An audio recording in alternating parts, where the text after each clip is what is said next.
la tufsidunna fil ardi marrataini wa la ta'lunna 'uluwan kabira.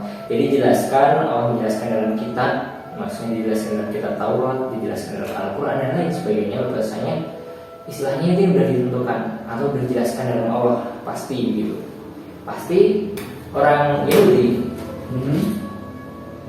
marrotaini, jadi membuat kerusakan fil ardi marrotaini, membuat kerusakan di muka bumi sampai 2 kali begitu. Dijelaskan.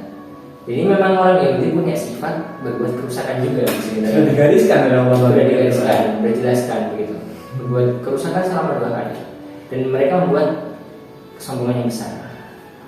Bertaklunna 'uluwan kabira. Membuat kesombongan yang besar begitu. Jadi di sini sudah dijelaskan. Di ayat 5-nya nanti kan istilahnya akan ada di mana orang-orang Yahudi mendapatkan balasannya. Orang-orang Islam merajai di kampung-kampung begitu dan sebagainya. Ayat dilanjutkan ke ayat 6, kita dapat merebut lagi kembali Masjid Al-Aqsa dan lain sebagainya. Namun ada hal yang dimana menyeramkan musuh-musuh karena istilahnya dijadikan musuh-musuh yang lebih kuat begitu. Di ayat 7-nya, nah ini ada yang ayat yang sangat familiar. In ahsantum li anfusikum wa in asabtum falaha.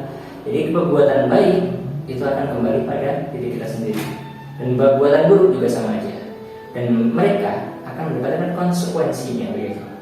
Jadi telah dijelaskan kenapa tadi istilahnya orang-orang udah sejak lama dijadikan demikian kok masih ternyata diberkahi oleh Allah Palestina itu.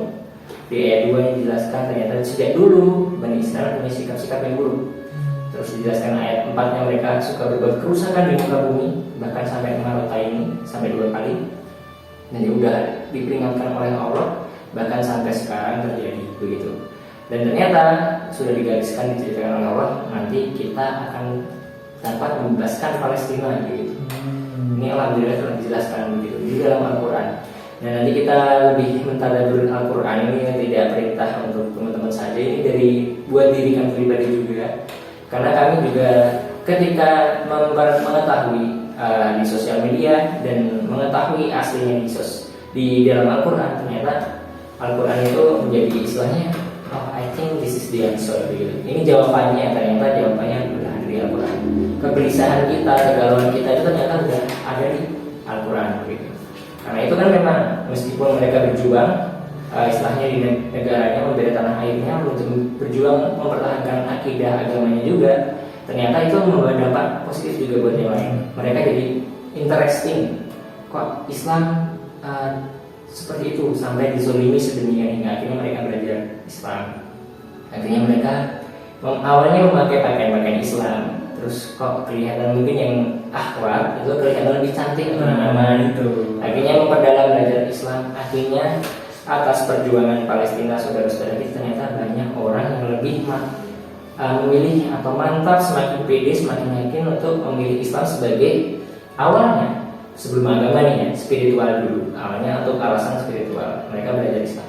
Endingnya spiritual aja nggak cukup, karena udkhulu fisini kafah, harus keseluruhan, nggak boleh believing saja nggak cukup, percaya yang cepat yang masuk menjalankan rukun-rukun. Mereka mengambil syahadah, nah istilahnya masuk Islam di masjid terdekat. Masya Allah, ini banyak sekali orang yang masuk Islam akhir-akhir ini.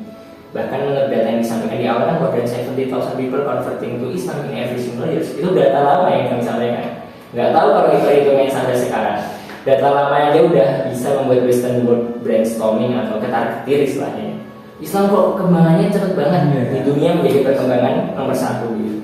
Itu kan mungkin orang-orang kafir yang benci Islam akhirnya seakan-akan mengesahkan atau genocide gitu ya. Alasan genocide tadi kan yang kedua memang itu, istilahnya mereka takut nanti kalau orang itu semakin banyak, manusia semakin banyak, keturunan, padahal kan Allah sudah mengatur orang yang hidup juga akan mati gitu. Mereka seakan-akan menjadi Tuhan, pengen ngatur juga ya. Kita harus mengurangi jumlah manusia dengan membunuh atau genocide atau ethnic cleansing yang diarahkan ke orang Islam. Padahal itu sudah dijawab juga dalam Al-Quran gitu.